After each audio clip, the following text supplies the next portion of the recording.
Shalom, alejen, amados, amadas. El Eterno Elohim de Israel os bendiga, os guarde y haga prosperar sus días en esta tierra, llenándolos de amor, de misericordia y de mucha bondad. Amén. Esta semana, este Shabbat, que corresponde al mes de Shevat del 5784 del calendario bíblico, vamos a tratar la Parashat Noach o la porción semanal de Noé. Ya estuvimos viendo la semana pasada la Parashat Bereshit en el principio como tal, ¿no? Pero continuamos con esta Parashat que corresponde a la Parashat Noach, ¿ok? Esta porción semanal, esta segunda Parashat, vamos a analizar, a ver verso a verso, qué fue lo que pasó en el diluvio. Muchos, aunque dicen que el diluvio fue universal, otros dicen que fue solamente a nivel de aquel país, de aquella ciudad.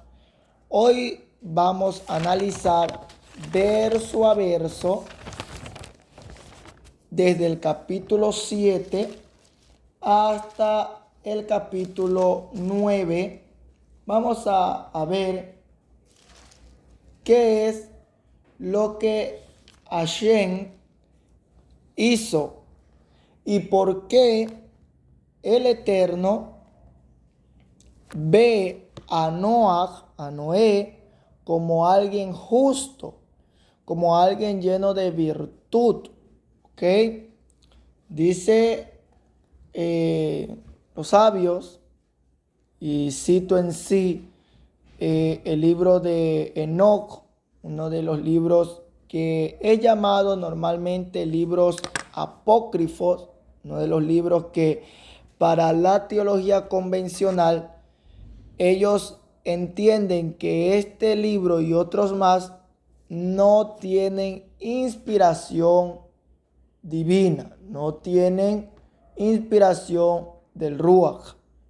Pero vamos a ver qué es lo que realmente nos demuestra la escritura. Amén.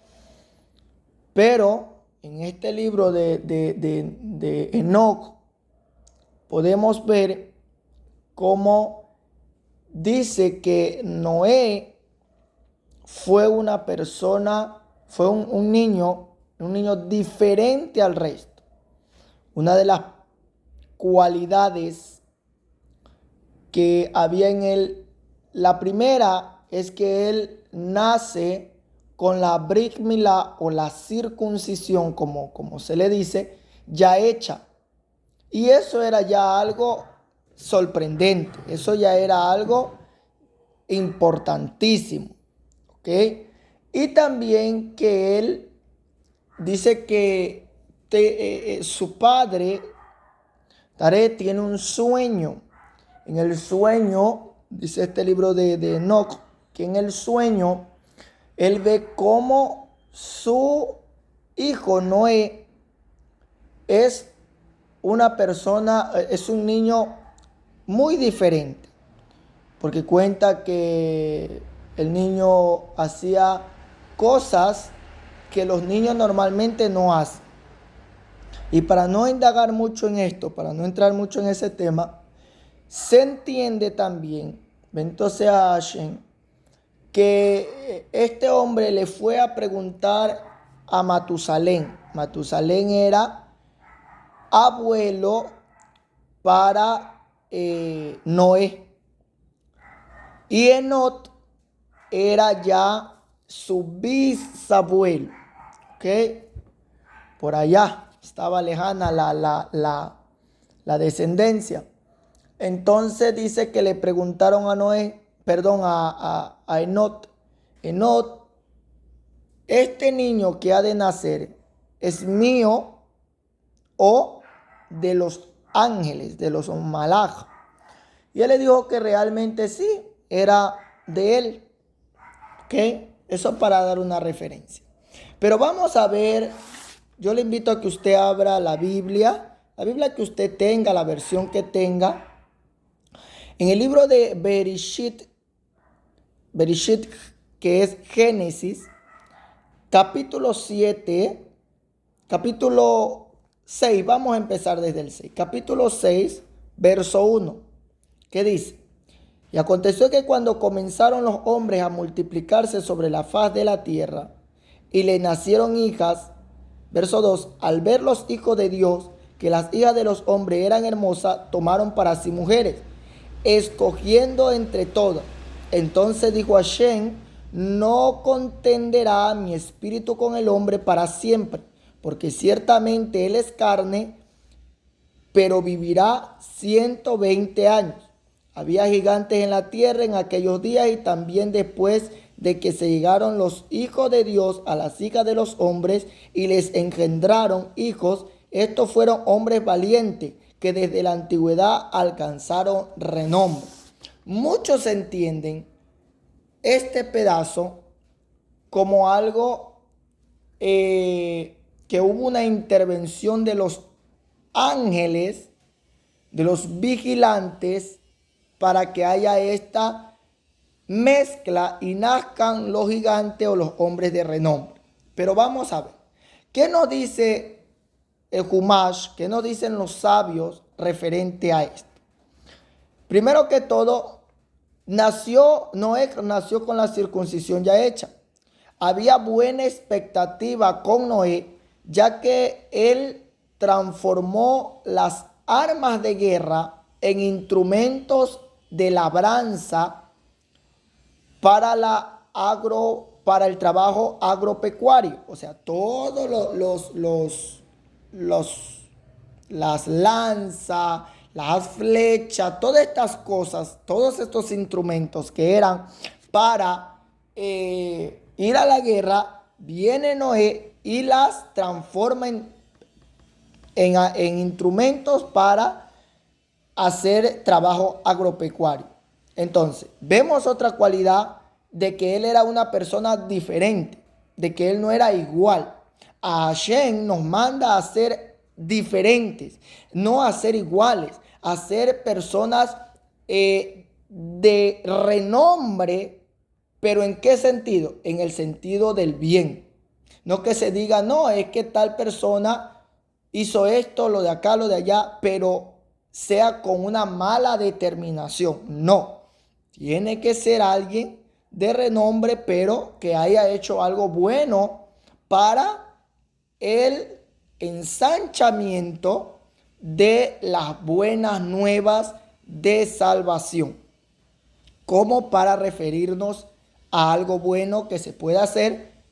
Tomo en referencia esta frase, las buenas nuevas de salvación o la Besorat. Recuerde que nosotros creemos que Yeshua es Mashiach, ¿ok? Verso 6, capítulo 6 del verso 2.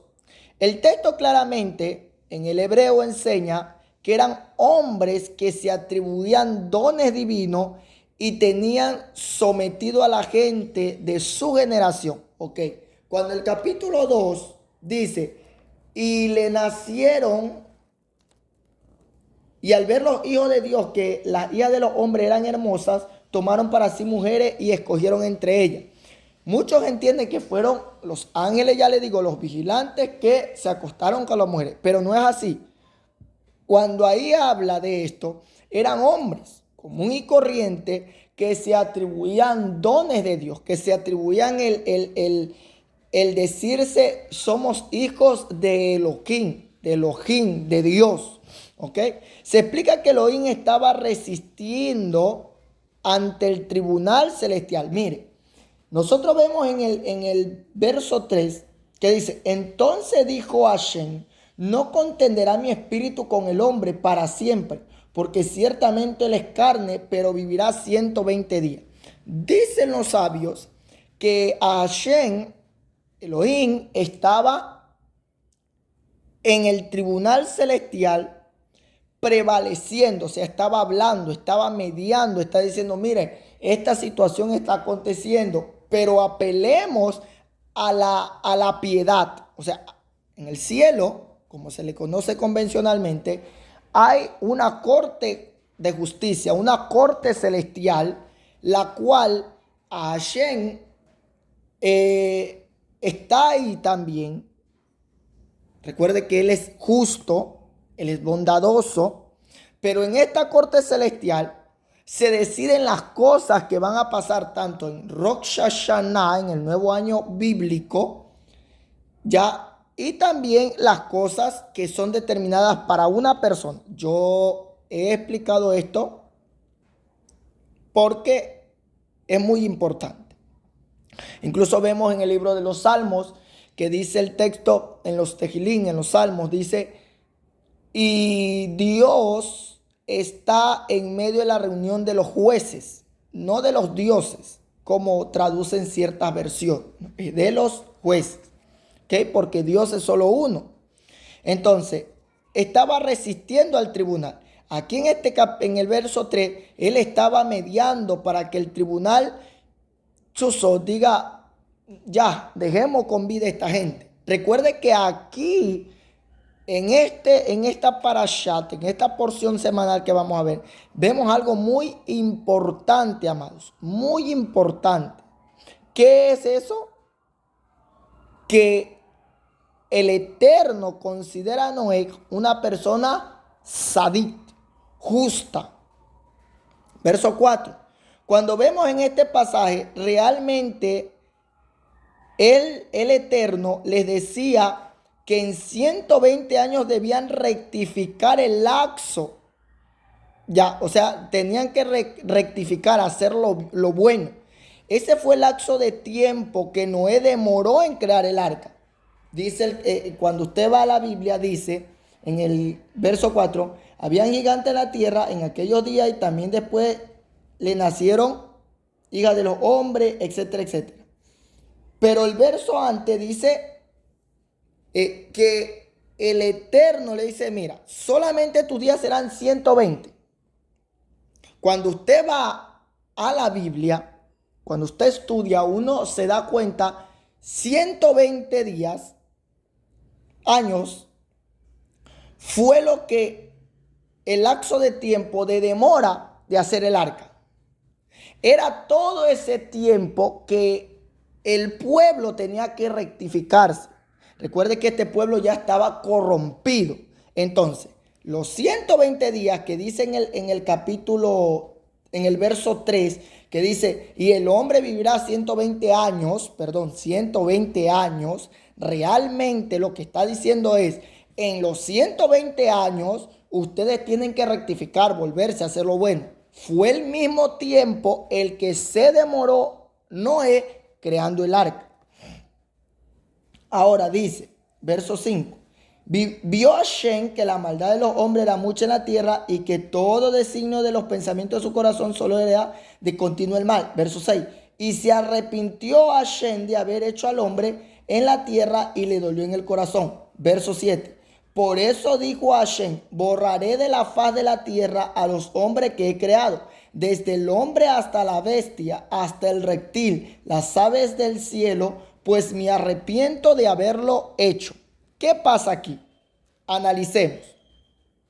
El Midrash explica que ángeles reclamaron a Dios la acción de los humanos. ¿Sí? Mire, los ángeles, ahora sí viene la intervención de los ángeles.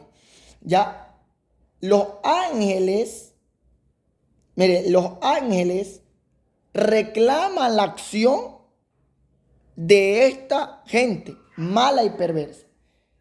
No nos podemos confundir. En el verso 3, ya, en el verso 2 habla de hijos de Dios. Ya les expliqué que ahí no son ángeles.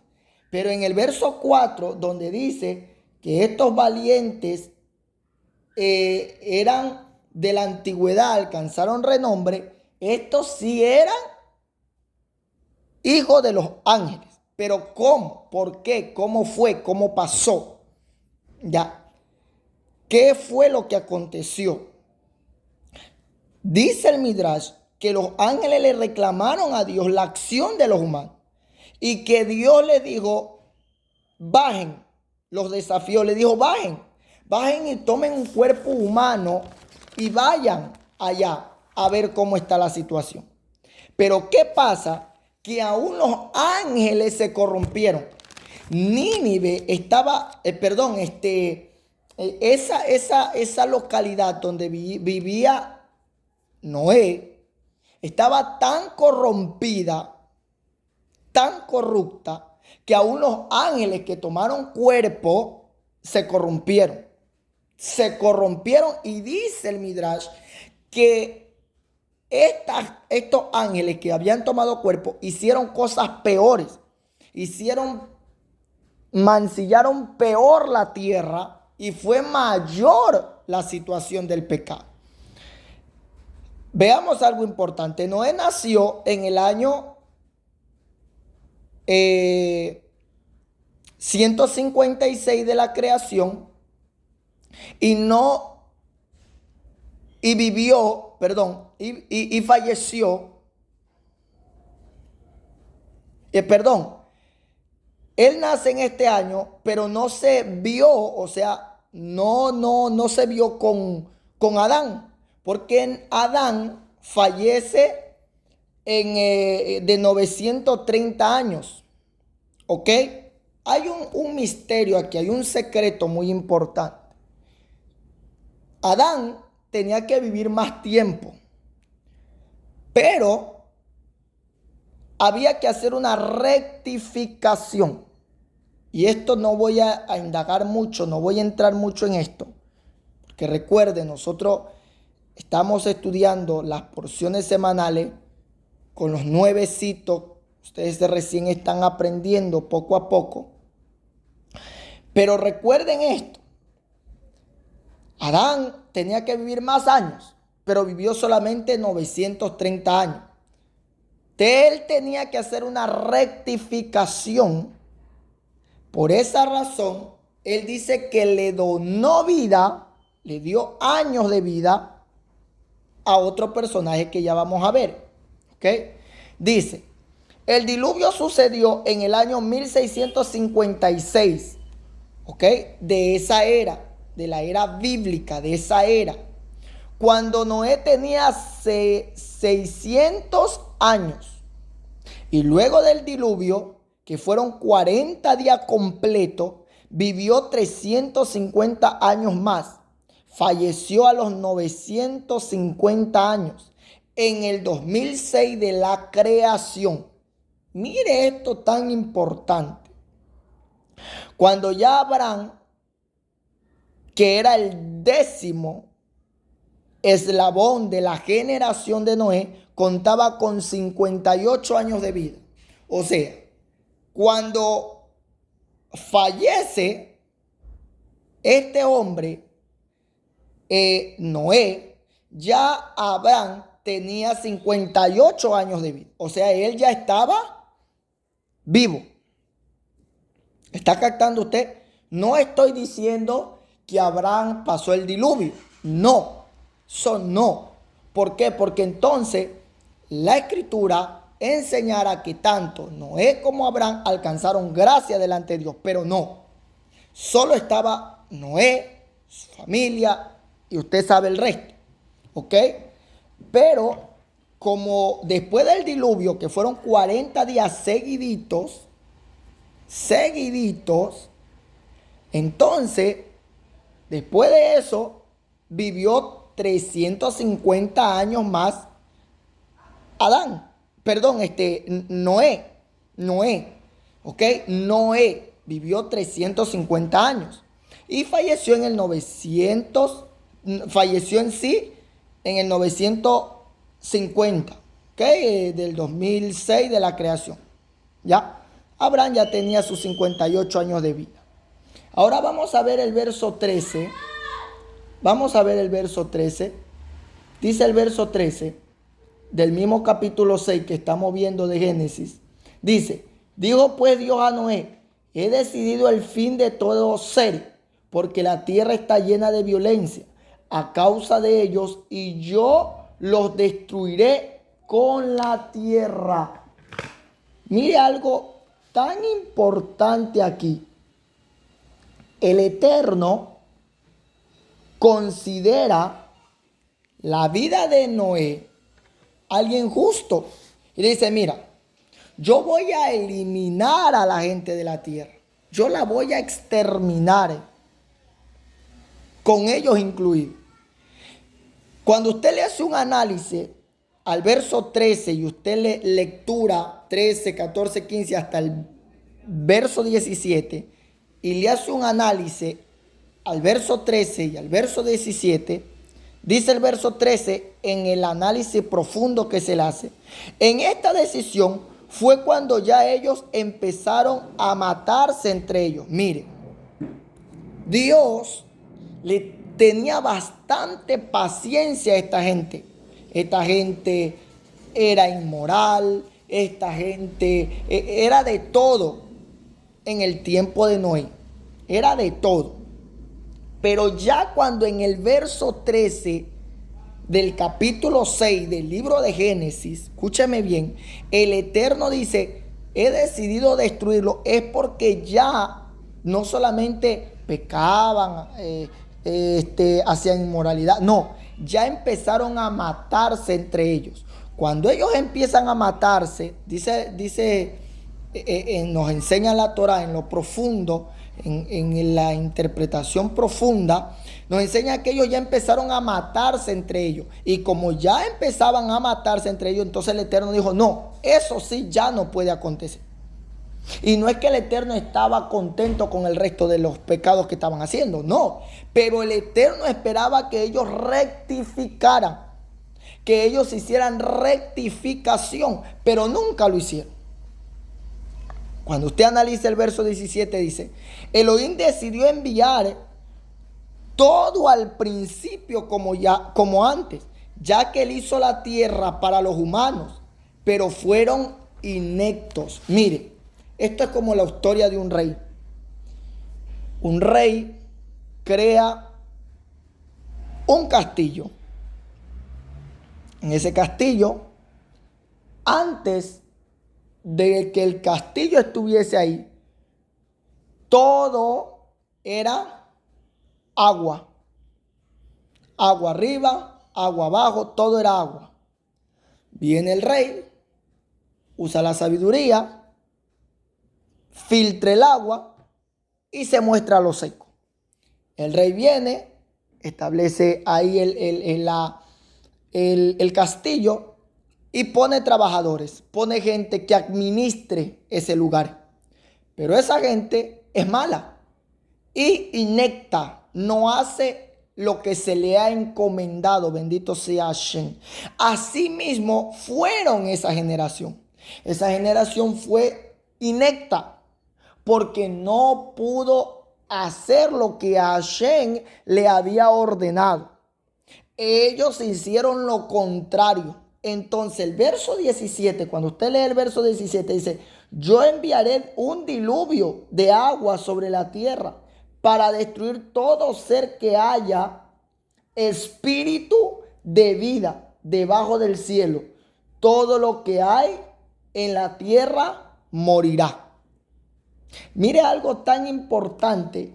Cuando usted analiza el verso 17 del mismo Génesis, usted se da cuenta cómo el Eterno dice: voy a volver las cosas al principio.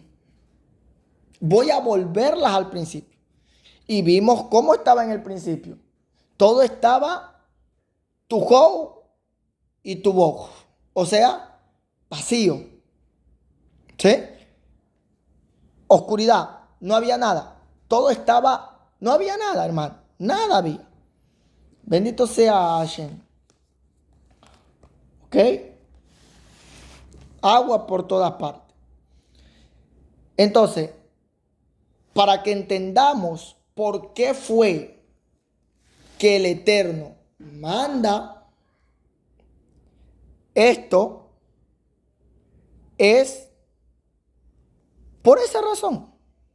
Fue por esa razón. Porque no había la suficiente ganas, por decirle así, de rectificar. O sea, nadie quería hacer rectificación. Y así están en este tiempo. Nadie quiere hacer rectificación, amado. Nadie. La gente quiere solamente que Hashem los bendiga, los guarde, los proteja, les haga el bien, los prospere, pero no hay rectificación. Y quieren más días en esta tierra. Y por eso muchos, los días en esta tierra se les acortan. Vamos al capítulo 7. Acompáñenme al capítulo 7 del mismo libro de Génesis. Y vamos a ver qué nos dice. Vamos a ubicarnos en el verso 2 con exactitud. En el verso 2, vamos a ver qué pasa aquí. Algo muy importante que nos deja una enseñanza patente. Dice, el verso 2 dice, de todo animal, recuerde que estamos analizando Génesis 7:2, ahora vamos al capítulo 7, verso 2 dice, de todo animal limpio tomarás 7 parejas, cada macho con su hembra, pero de los animales que no son limpios, una pareja, macho con su hembra. ¿Ok?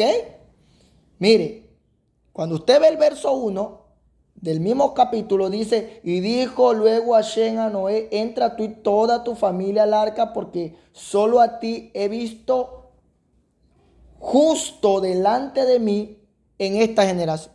O sea, solamente a él lo vio justo. Dice los sabios que entró Noé, sus hijas, su mujer, y ahí muchos entienden que también entraron los yernos de Noé. Aunque esto tenemos que analizarlo bien, porque si ellas tenían mujeres, ¿por qué dice después el texto que en la embriaguez de Noé, las hijas se acostaron con él? O sea, lo violaron, por así decirlo. ¿Ok? Pero eso es un análisis después. ¿Ok? Yo le comparto un poquito de todo lo que podemos entender en estos pasajes. ¿Ok? Entonces, el análisis que nosotros hacemos en el verso 2 del capítulo 7 es el siguiente. Se entiende que desde ese entonces ya se conocían los animales kasher y los animales taref. Ok, los animales puros y los animales inmundos. Ya se conocía. Ya. Para la gente que le gusta andar comiendo chanchito, le gusta andar comiendo cangrejito, le gusta andar comiendo camaroncito y todo, les gusta andar bebiéndose sangre, ya, que parecen caníbales, bendito sea Hashem. 2 de cada especie, los animales inmundos, pero 14 de cada especie, los animales puros. Mire bien, la Torá, aquí usted la versión bíblica que tiene, dice que entraron solamente 7 parejas de cada macho con hembra, pero de los animales no limpios, una pareja. Realmente lo que el texto hebreo nos expresa es el siguiente, que 2 de cada especie eran los inmundos y los puros eran 14. Ahora, vamos a ver 2 puntos. ¿Por qué Dios hizo esto? ¿Por qué Dios le dijo que entren más animales kasher, puros, santos, kadosh? Primero que todo, porque Dios sabía que Noé iba a ofrecer. Recuerde que Noé después del diluvio, levanta un altar al Eterno y le ofrece ofrenda de animales. Entonces le hace entrar. Y la segunda opción o la segunda la segunda cosa por la que entendemos que Hashem le pide esto, para que después del diluvio los animales puros sean alimentos para el hombre. Recuerde, Adán, Eva, Caín, Abel, ellos no comían carne, hermano. Eso hay que saberlo. Ellos no comían ningún tipo de animal. Ellos lo que comían todo era fruta, vegetales, etcétera, etcétera. Como el ambiente también no estaba contaminado, todo estaba puro, limpio, el aire, todo, ellos vivían más años. Usted se da cuenta, vivían 930 años, 8.000 años, etcétera, etcétera. O sea, vivían más tiempo por el contexto que ellos vivían, aún en la alimentación. Cuando usted ve el tiempo actual, hay gente en el campo que vive 100 años, 120 años. ¿Por qué? Fácil. Porque la alimentación que ellos han tenido ha sido una alimentación sana. Que sus gallinitas, que sembraron aquí el zapote y se comieron el zapote ellos mismos sin injertos, sin nada. Que le ponemos, plantamos fresas aquí y comemos fresitas. Que plantamos un árbol de guanábana y comemos la guanábana, y por allá el tomatito. Todo eso limpio, o sea, sin ningún injerto. Hablando del tiempo actual. Pero nosotros que ya convivimos acá en la ciudad es distinto, porque ya nosotros ya lo que recibimos es enlatados, enfundados, con preservantes, con colorantes, etcétera, etcétera. Y ya eso no es lo mismo. ¿Ok? Entonces, recuerde esto y llévelo bien presente. Hashem permite que los animales puros sean más por dos cosas. Porque iban a ser ofrecidos como ofrenda en el altar que Noé le da al Señor. Un altar de agradecimiento, un altar de gratitud. Eso es lo que Hashem quiere con todos nosotros, que tengamos gratitud, que seamos agradecidos, que seamos gente obediente, que seamos gente importante para su reino. Y el reino de Elohim es aquí en la tierra, no hay en el cielo. Dejémoslo claro esto. ¿Ya? ¿Y por qué después del diluvio se le iba a permitir al hombre comer animalitos? Animales, hermanos, puros. ¿Ok? Vamos a ver el verso 11. Vamos a ver qué nos dice el verso 11. Recuerde que estamos analizando en este momento el capítulo 7. Dice el verso 11. En aquel día del año 600 de la vida de Noé, es el mes segundo de los 17 días del mes, fueron rotas todas las fuentes del gran abismo y abiertas las cataratas de los cielos. Mire bien, amado, mire bien. El Eterno abre, hermanos, la fuente. Abre, dice que aún de abajo del agua, mano, de abajo de la tierra, azufre, agua hirviendo, hermano, salía. Cuando usted analiza el verso 11, dice, este cataclismo, las aguas hirvientes de abajo de la tierra salieron, se formaron erupciones de azufre. Todo esto provocó la desintegración de la tierra, hermano.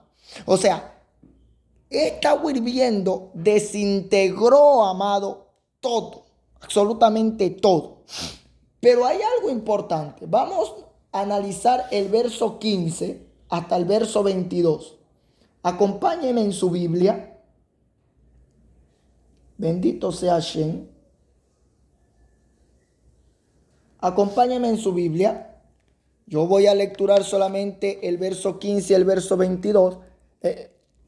Y usted puede lecturar los versos que se le anteponen al verso 22. Dice, Entraron pues Noé en el arca de dos en dos de todo ser que había espíritu de vida. Dice el verso 22. Todo lo que tenía aliento de espíritu de vida en sus narices, todo lo que había en la tierra, murió, hermano. Cuando usted hace un análisis desde el verso 15 hasta el verso 22, todo usted empieza a lecturar poco a poco, porque esto tiene que irlo analizando usted. Dice, entendemos que Dios fue quien encaminó a las especies al arca, ya que si Noé hubiera empezado a escoger, eso fuera imposible, amado. Fue el Eterno quien los encaminó a los animalitos. No fue el asunto de, bendito sea el Padre, el asunto de que Noé fue a recogerlos. No, el Eterno los encaminó. De esta lectura salen muchas cosas que muchos dicen, no, es que Noé se dedicó a predicar o esto. Ok, amados, como análisis propio puedo decir, el testimonio de Noé predicaba más que sus palabras, más que lo que él podía decir a esa generación. En este tiempo, tus acciones, tus obras predican más que el poco de palabras que tú puedas decirle a alguien. Tú puedes dedicarte a evangelizar como convencionalmente lo hacen las iglesias, como la gente se para en una esquina a gritar y con parlante y hacer escándalo, hermano, y a predicar, dice, el evangelio y tanta cosa, que eso es golpear al viento, hermano. Usted lo puede hacer, pero dígame, ¿habrá fruto en eso si usted, incluso usted puede ir a la iglesia, a la comunidad, a la sinagoga, al lugar que usted vaya? Eso no va a valer si usted tiene un comportamiento egipcio. Usted puede estar con una mente hebrea, con una mente bíblica, con una mente netamente originaria del pueblo de Israel, ya, del pueblo de Israel ya libre, pues no. Pero sus acciones pueden seguir siendo las de Misraín, o sea, la de una persona cauterizada, una persona metida en lo malo, en lo que a Dios no le agrada. Todo un egipcio. Todo un egipcio. ¿Ok? Entonces, cuando usted le hace el análisis, hasta el verso 22, dice que los peces sobrevivieron al cataclismo. Unos dirán, sí, pero es que los pececitos iban a sobrevivir porque son animales. Recuerde que cuando usted ve el verso 11 del mismo capítulo, dice que se rompieron la fuente. Dice que hubo un cataclismo fuerte. O sea, como les expliqué, hubo erupción de azufre. Y eso desintegró todo. Se iban a desintegrar también los pescados, hermano. Porque el punto no es que solamente estaba fluyendo agua normal. Estaba fluyendo agua hirviendo. Estaba fluyendo azufre, hermano. Bendito sea Hashem. Dice que los peces sobrevivieron al cataclismo. El Talmud explica que ellos no fueron destruidos a causa de que no se contaminaron. Los peces no se contaminaron. Por esa causa la Shejitá se realiza para depurar los residuos genéticos del diluvio. La Shejitá es el corte cachero, o sea, el corte que llamémoslo de esta manera, que el judío le hace a los animalitos.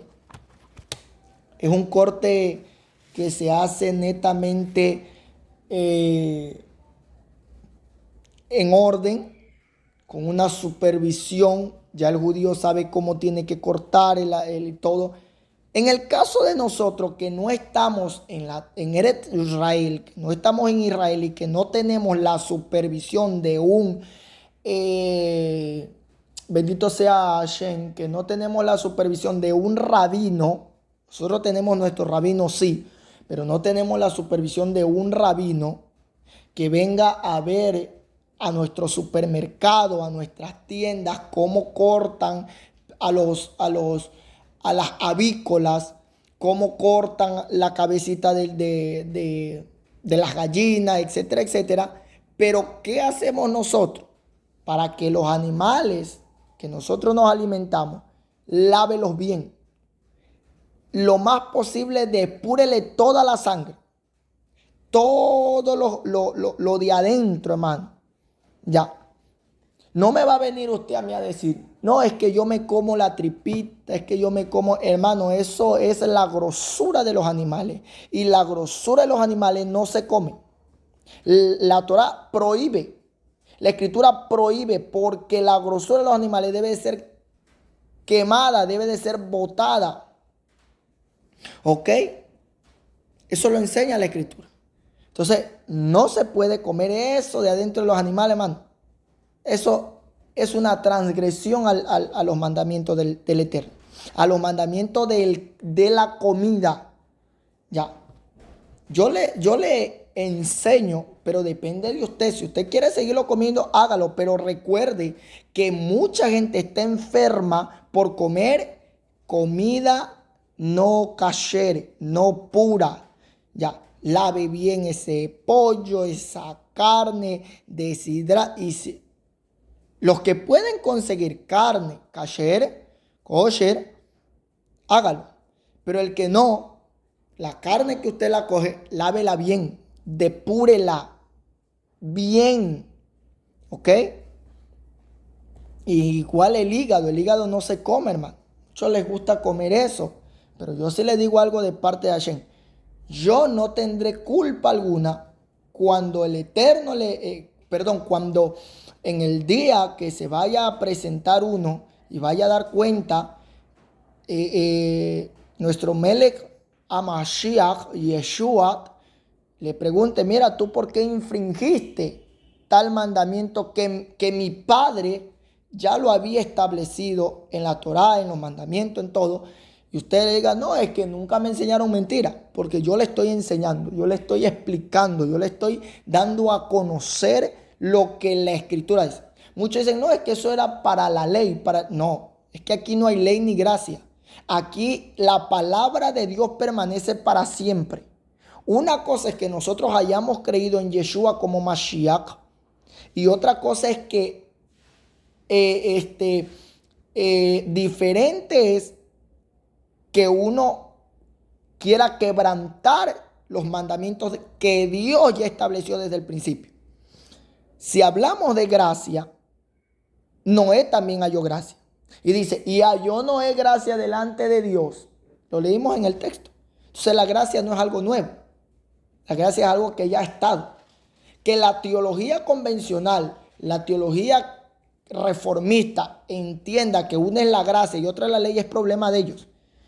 Pero eso es una doctrina satánica, demoníaca. ¿Ok? Vamos aquí. Vamos a hacer análisis del capítulo 8. Vamos ahora al capítulo 8. Vamos a hacer un análisis desde el verso 4. Desde el verso 4 hasta el verso 9.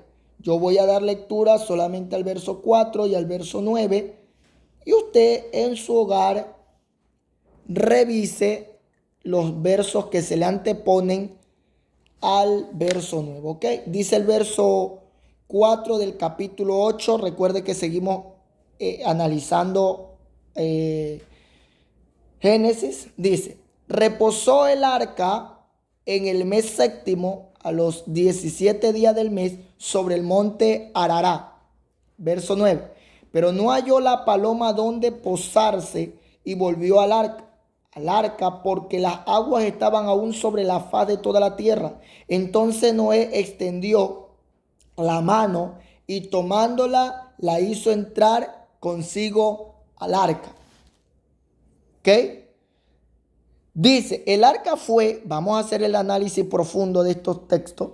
El arca fue encontrado en el monte Arará, cuya altura es de 500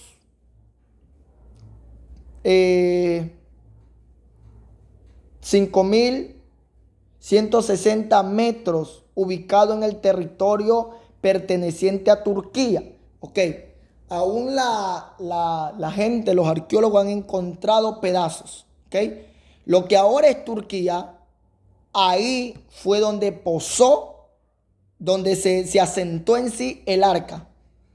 ¿Ok?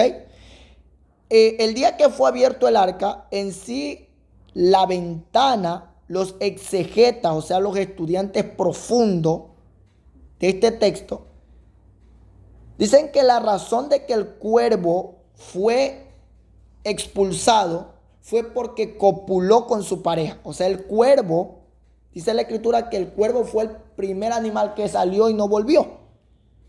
Ese cuervo fue expulsado, hermano, porque él tuvo intimidad sexual, copuló con su pareja. ¿Ok? Entonces, eso es lo que explican los exegetas. Y eso estaba prohibido. Estaba prohibido copular porque todo estaba en un cataclismo, no estaba bien, aunque ellos estaban dentro del arca, pero no estaba bien que haya eso. ¿Ok? En el sentido de la paloma es muy comparable al pueblo de Israel, al pueblo justo, al pueblo de Dios, ¿ya? Por ser fiel. Cuando no encontró dónde posarse, es una causa metafórica de Israel cuando se alejó del arca. ¿Ok? Cuando Israel se aleja del arca, cuando Israel se aleja de la presencia de Dios, cuando nosotros nos alejamos de la presencia de Dios, es algo muy metafórico de que la paloma regresó, ¿con qué dice? Con una rama verde.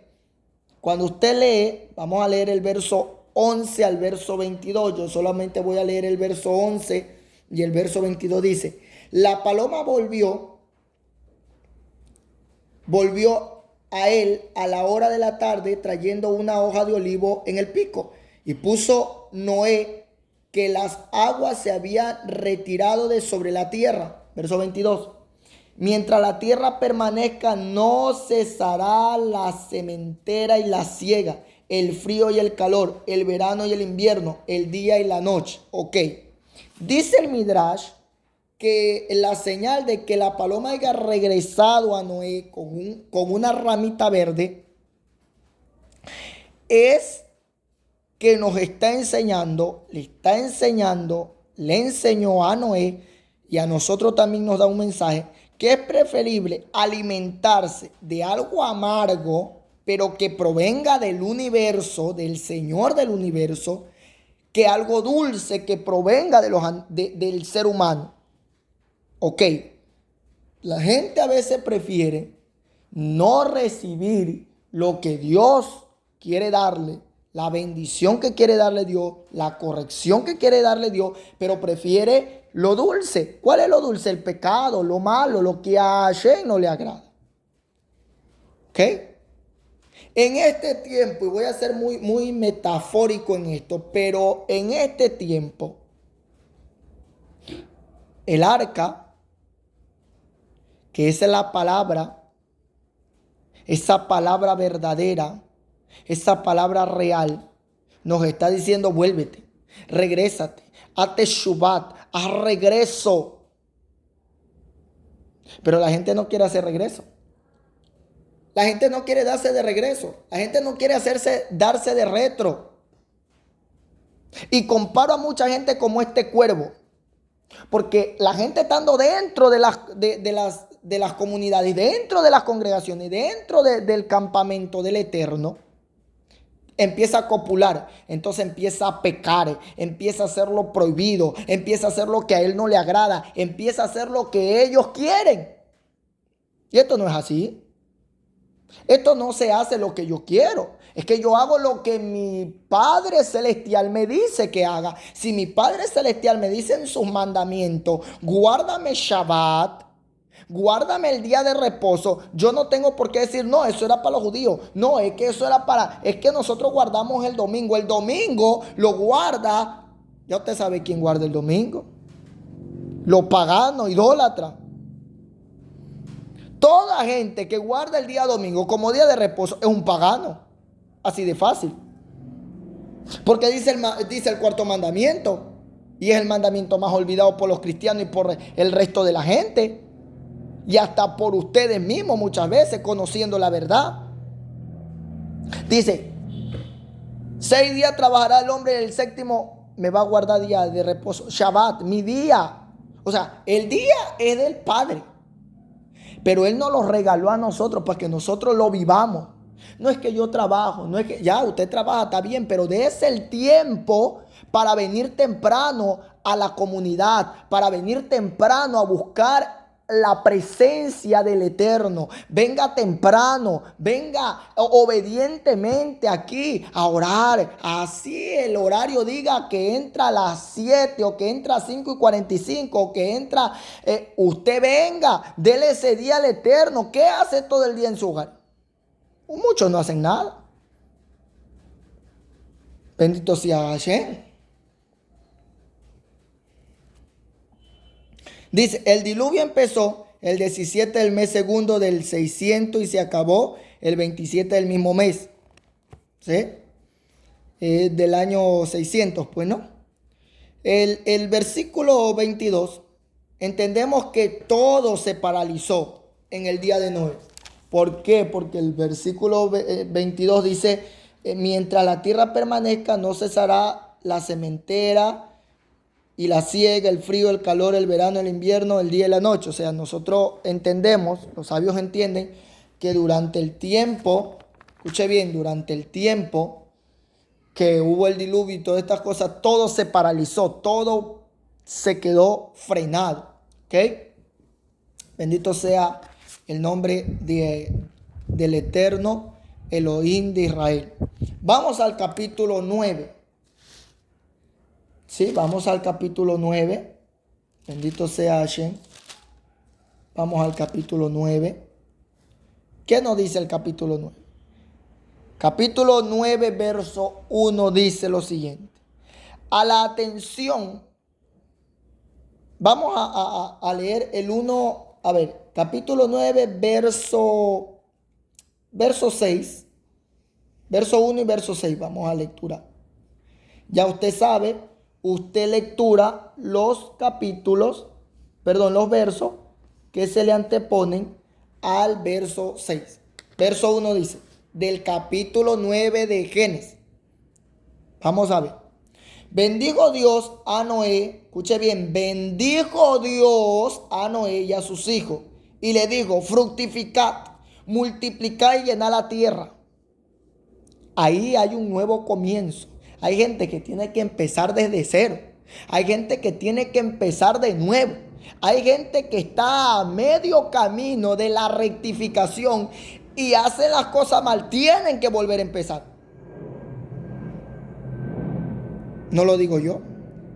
Lo hizo Hashem con esta tierra donde vivía Noé. Verso 6. Y el que derrame la sangre de un hermano por otro, su sangre será derramada, porque a imagen de Dios es hecho el hombre. Ya usted sabe, nosotros explicamos la parashá a Bereshit, que cuando Dios dice, cuando la versión bíblica dice, y creó Dios, y dijo, hagamos a nuestra imagen y nuestra semejanza, lo que el texto hebreo dice, hagamos un molde y una personalidad. ¿Ok? Entonces aquí se usa el término molde de nuevo, imagen, como dice aquí. ¿Ok? Vamos a hacer el análisis del verso 1 al verso 6. ¿Qué es lo que nos dice? A la extensión de la humanidad, al extinguirse, la humanidad, los descendientes de Adán, que fueron los que fueron extinguidos, recuerden, Adán, Eva, Caín, Abel, luego fue Sem y Caín, y etcétera, etcétera. Bendijo Dios a Noé y a sus hijos con las mismas palabras con que bendijo a Adán y Eva, o a Adán y Java, a su descendencia. ¿Cómo? Perú, Urbit, para volver a empezar. O sea, le dijo, esto es un nuevo comienzo, esto es un nuevo empiezo, un nuevo despertar, hermano. Usted tiene que despertar, usted tiene que empezar a vivir lo que usted está aprendiendo. ¿Por qué? Porque esto no es la escuela, esto no es el colegio. Esto estamos hablando de su vida espiritual, de su vida, de su conexión con el Eterno. Es que yo creo que muchos creen que aquí usted ha venido a la escuela, al colegio. Y usted no está en la escuela, en el colegio. Usted ha hecho una transición de los errores doctrinales que enseña el cristianismo a la verdad de la luz de la Torá, del conocimiento, de la instrucción, a la verdad de lo que el Eterno enseñó desde el principio, a la verdad de lo que Yeshua enseñó realmente. Ahora, desde ese momento, consumir carne de animales quedó prohibido. Eber mik ahad ayat significa comer un trozo de un animal vivo. Es una restricción vigente, hermano. ¿Sí? Ok, cuando aquí dice que está prohibido comer carne, ok, cuando aquí hacemos el análisis desde el verso 1 al verso 6, y hacemos el análisis, ok, en sí, lo que el texto, hasta el verso 7 podemos hacerlo, donde nos explica y entendemos en lo profundo, en los términos hebreos, que está prohibido comer carne, pero es comer carne de animales vivos, ¿ok? O que se mate al animal, se lo haga sufrir. ¿Recuerda usted esas corridas de toro? Aquí en nuestra nación, Ecuador, se prohibió que se matara al animal, que se lo flagelara, en esas corridas. Y últimamente creo que ya corrida de toro ya ni hay siquiera. Creo yo, no estoy muy seguro de eso, no podemos hablar lo que no sabemos, pero tenemos entendido que desde el gobierno de la Revolución Ciudadana, ese asunto tuvo cierta restricción, ¿ok? Y en parte es algo que le agradó